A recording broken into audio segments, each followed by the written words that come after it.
नमस्कार, न्यूज के चौधरी में आप सबका स्वागत है। मैं वीरेंद्र चौधरी एक बार फिर से आपके सामने हाजिर हूं एक नए सवाल के साथ। सवाल बड़ा ही स्ट्रेटेजिक है। बांग्लादेश क्राइसिस क्या है? बांग्लादेश क्राइसिस हुआ क्यों? और वहां पे हिंदू जो माइनॉरिटी है उसके साथ क्या सलूक किया जा रहा है? और आखिरी सवाल होगा मेरा कि आखिर समाधान क्या है? आइए इन्हीं सवालों पर देखते हैं न्यूज के Chaudhary with doctor Virendra Chaudhary and colonel Ramakrishnan. Colonel Ramakrishnan हमारे साथ हैं। स्वागत है आपका। आपको बहुत बहुत धन्यवाद, आपने समय निकाला मेरे लिए। थोड़ा सा इनका परिचय मैं आपको देना चाहूंगा।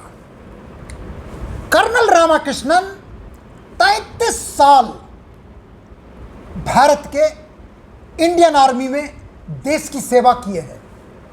और तो और 1965 की लड़ाई पाकिस्तान में के साथ, 1971 की लड़ाई पाकिस्तान के साथ, अब बांग्लादेश, सब में इन्होंने अहम भूमिका निभाई है। और सहयोग से आज हमें वो चीज़ बताएंगे जो इन्होंने सीधे सीधे देखा है अपनी आंखों के सामने। और मैं आशा करता हूं कि आपको भी अच्छा लगेगा। और कर्नल साहब को मैं फिर से स्वागत करता हूं कि सर आप मेरे कार्यक्रम में आए।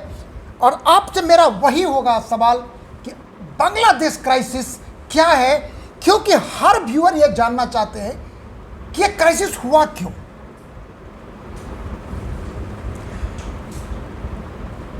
देखिए, ये हमें बहुत क्लियरली समझ लेना चाहिए। एक क्राइसिस जो है, जो हम क्राइसिस कहते हैं आज के दिन, ये कोई नई बात नहीं है। ये आग जो है 100 साल से सुलग रहा है। ये हिंदू और मुसलमानों में जो सेपरेशन हुआ है, ये काफ़ी दिनों से चल रहा है, फॉर द लास्ट 100 ईयर्स। बहुत सारे लोगों को पता नहीं होगा कि 1893-95 में भी बंगाल एरिया में हिंदू और मुसलमानों के बीच में फूट पड़ा था। उसके बाद 1905 में जब काफ़ी दंगा फसाद वहाँ पे हुआ, और जब बंगाल का बाइफरकेशन किया लॉर्ड कर्जन ने, कुछ दिन के लिए हिंदू और मुसलमान साथ में आ गए थे, और 1910 के बाद फिर शुरू हो गया। इसमें काफ़ी जो है रिस्पॉन्सिबिलिटी जो बोल सकते हैं, ये इंडियन मुस्लिम लीग का है, जो जिन्ना ने जो ढाका में सबसे पहले Muslim League was form in December 1905 in Dhaka, and they had decided to get in touch with Muslims in Amritsar, Hyderabad and UP। चारों मिलके उन्होंने तय किया था कि आगे से हिंदुस्तान में जो भी मुसलमान हैं वो सब एक साथ मिलके खड़े होंगे। वो खड़े होंगे और ब्रिटिश राज जो है उसको सपोर्ट करेंगे। ये वही टाइम था जब कांग्रेस वाले कह रहे थे हमें आज़ादी की तरफ बढ़ना चाहिए और विदेशी को बाहर निकालना चाहिए। Indian Union Muslim League at that point of time said we will support the English. This is the history. It has started from there. Over a period of time, दंगे फैसे होते रहे। 25 में भी हुए, 26 में भी हुए, 27 में भी हुए, और 40 के बाद जब जिन्ना और आगे बढ़ गए, जब जिन्ना और आगे बढ़ गए, the word Pakistan came into existence, और तब से पाकिस्तान शुरू हो गया। Then they started identifying cows as something holy, unholy. Then they started identifying Ramayana and Gita. Then they started identifying Hindu temples कि आइडल वर्शिप नहीं होना चाहिए। तो एक एक करके points they started the points against Hinduism, and थोड़ा थोड़ा थोड़ा करके पॉइजन, क्या बोलते हैं, poison was filled into the minds of Bengali Muslims. हमें ये याद रखना चाहिए कि पहले बंगाल में they are very cultured people, lot of music, lot of dance, very well educated, very intelligent people, and Hindus and Muslims had lived together for centuries, and a lot of bhai-bandi was there. But once this Wahhabi influence started, the thinking of the Muslims was slowly but surely poisoned, and we are seeing the result of that for the last 50 years more strongly, and right now it is at its height and peak. It is only a matter of time before Bangladesh becomes another Pakistan. Just 5 years or 10 years, its economy is going to collapse. It's only a matter of time, and it is going to become more and more, क्या बोलते हैं, कट्टरपंथी वहाँ के जो भी हैं वो सत्ते पे आएंगे। ये बीएनपी जो है खलीदा जिया का, वो जमायत इस्लामी के साथ मिला हुआ है, एंड ये हिंदुस्तान के लिए बड़ा डेंजरस क्या सराउंडिंग है।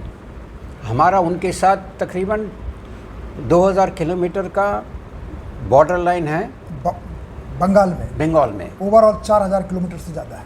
It's too much, so we have to be very very careful. जी कर्नल साहब, एक बात आपके बात सही मुझे लग रहा है कि क्राइसिस क्यों हो रहा है। जैसा आप कह रहे हैं कि क्राइसिस के जड़ में जमात इस्लामी है, क्राइसिस के जड़ में ये बीएनपी है, और उसका सबसे बड़ा जो शिकार बना है वहाँ का, बेहतर होगा कहना, हिंदू।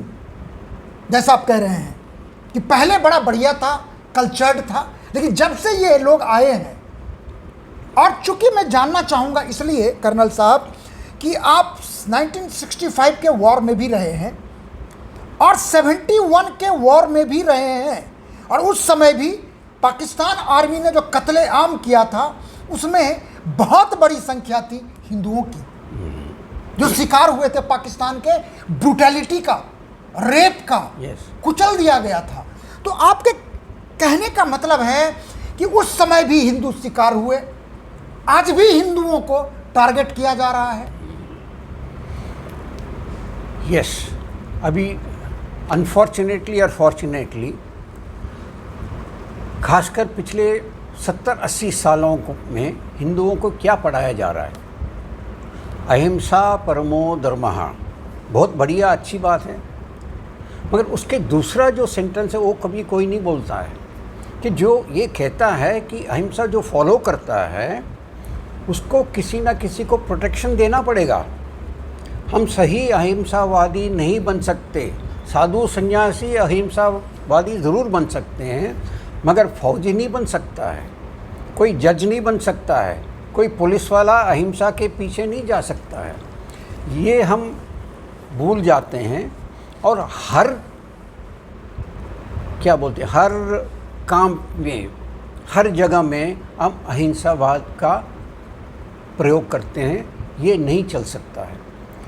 ये अहिंसावाद जो हिंदुओं में भरा गया, ये मुसलमानों ने नहीं माना है, ये हमें बड़ा क्लियरली समझ लेना चाहिए।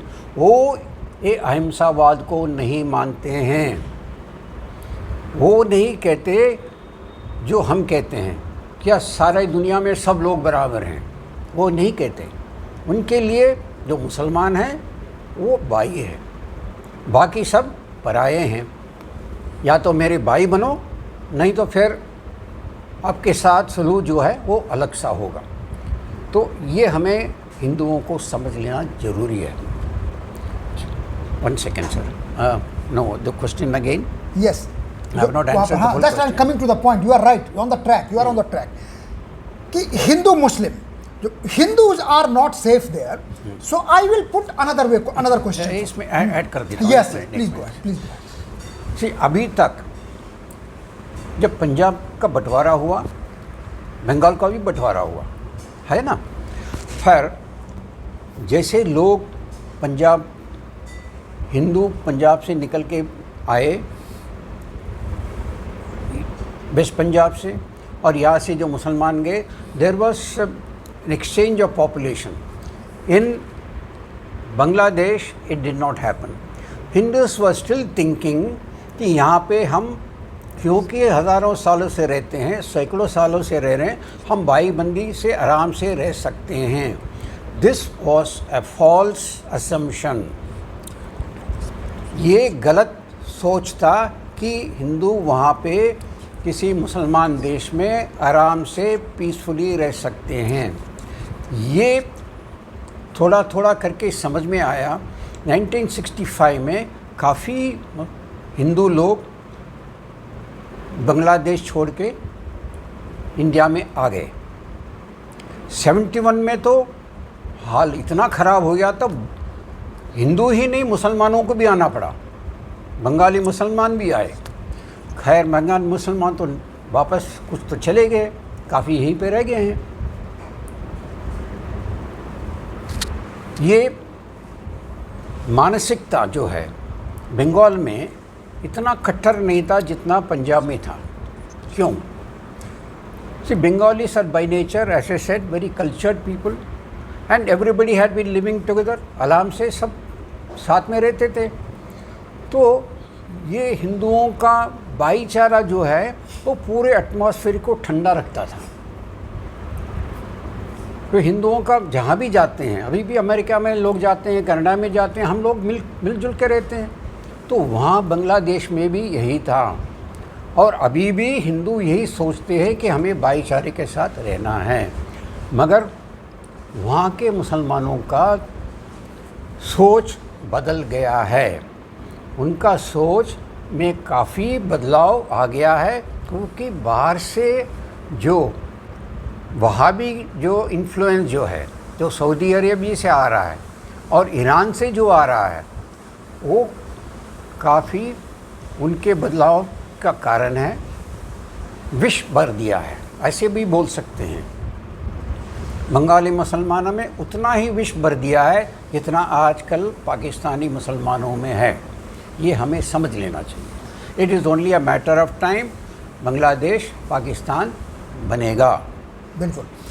कहने का मतलब है कि वहाँ की स्थिति और भी बदतर हो गया है।